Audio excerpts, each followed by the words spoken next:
Hello mga mima, ayan. Sa video ito ay magluluto na naman tayo ng tuway yung tawag sa amin dito mga mima. Ayan o, diba? I-adobo ko lang to siya mga mima. Dahil wala na akong ibang alam na luto. Dito wala tayong pang sahog. Purong tuway kasi. Nakakaano naman pag laga lang siya. Kaya ang gagawin ko dito ay aadobuhin. Diba? Hugasan ko lang to siya mga mima. Hindi ko na siya lalagayin ko na muna siya. At hindi ko siya, wala akong pangbiak na kutsilyo. Ang sakit kasi sa kamay pag yung itak talaga, yung pangtabas na itak yung pangbiak dyan. Kaya naisip ko ba para mabilisan na gawain, trabaho, isasalang ko na to sa apoy. Lalagayin ko na muna para mamaya magsigbukaan sila. Ayan, diba? Meron din siyang maliliit, oh. Ganun. Hindi pare-pare yung laki, pero unahin natin itong malaki. Baka kasi hindi magkasya dito sa ating kawali. Diba? So ayan mga mima, hugasan ko na lang muna ito ha. At magluluto tayo mamaya. Ayan, diba? So ayan mga mima, na tapos na nating hugasan. At meron pa ditong natitira. Ayan, pakita mo dito. Ayan, ito pa yung ibang natitira. Isusunod natin yan mamaya. Takpan ko lang ito muna. Ayan maya. Ayan. At isasalang ko na to dito. Ayan, diba? Antayin lang natin siya magsigbukaan lahat, yung mabilisan na siyang tanggalan ng kanyang laman para mamaya mabilisan yung trabaho natin, di ba? Okay mga mima, habang nakasalang yung ating tuway, maghiwa na ako agad nitong sibuyas. At ito, meron akong bawang dito, ayan, di ba? Yung panghiwa ko mga mima, wag nyo na yung pansinin, hayaan nyo na lang talaga yung aming itak. Di ba? Ang importante mahiwa to. Ayan.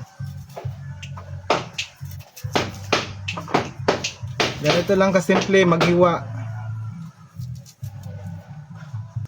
So ayan mga mima, hiwain ko lang muna itong ating mga sibuyas at bawang. Babay na muna.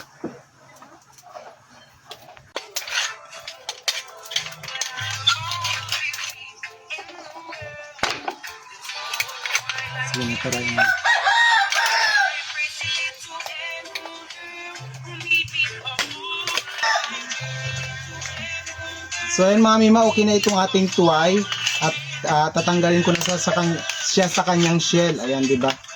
O natatanggal na yung iba. At ito na nga yung ang kanyang laman. Di ba? Ang sarap niyan. I-adobo ko lang to siya mga mima kasi wala na akong ibang luto dito na alam. Ang init ba talaga? Ayan, di ba? Sa mga nakakaalam ng na to, shell, ano yung masarap na luto dito mga mima? Mag-comment kayo dyan. Turuan nyo akong magluto. Ay. Ano ba yan? So yun lang muna mga mima. Tapusin ko lang tong pagtatanggal ko dito sa kanyang shell. Ayan. Diba? Tapusin ko na lang muna yan. Babay na muna. Oh. So ayan mga mima, ito na nga yung aking tuway na tinanggalan ng shell kanina. At ito yung ating mga pangrikado, sibuyas, bawang, tapos meron tayo ditong tuyo dahil nga i-adobo natin siya. Tapos itong ating pangmalakas ang magic sarap o baka naman. Tapos itong ating mantika, ayan. O diba? Nakasalang na yung aking kawali. Ang sabi doon sa comment, papainitin mo na daw yung kawali bago lagyan ng mantika. So ayan, pinainit ko na agad.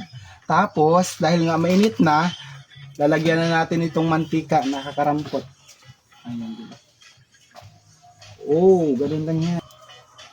At dahil nga mainit na yung ating mantika, ilalagay ko na itong ating bawang.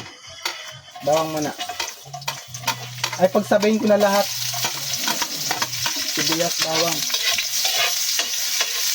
Diba? So ayan mga mima, okay na to at ilalagay ko na itong aming tuway. Ating tuway na. Ayan. Oh. Halo-haloy natin.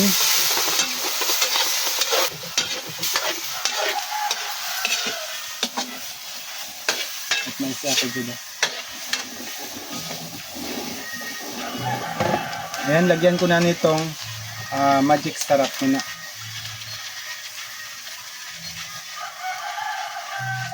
Diretso na natin yan sa lagayan. Tapos itong ating toyo.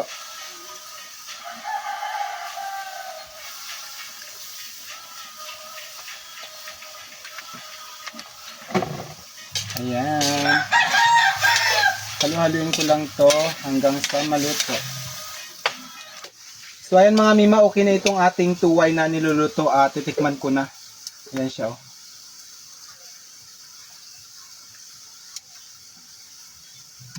Sarap. Inadobong tuway. Ayan, di ba oh? So yun lang mga mima, hanggang dito lang ang aking mini vlog. At sa ulit, ako po'y patuloy na nagpapasalamat sa inyong walang sawang panonood, pagsuporta, pag-share, pagko-comment sa akin. Mga mima,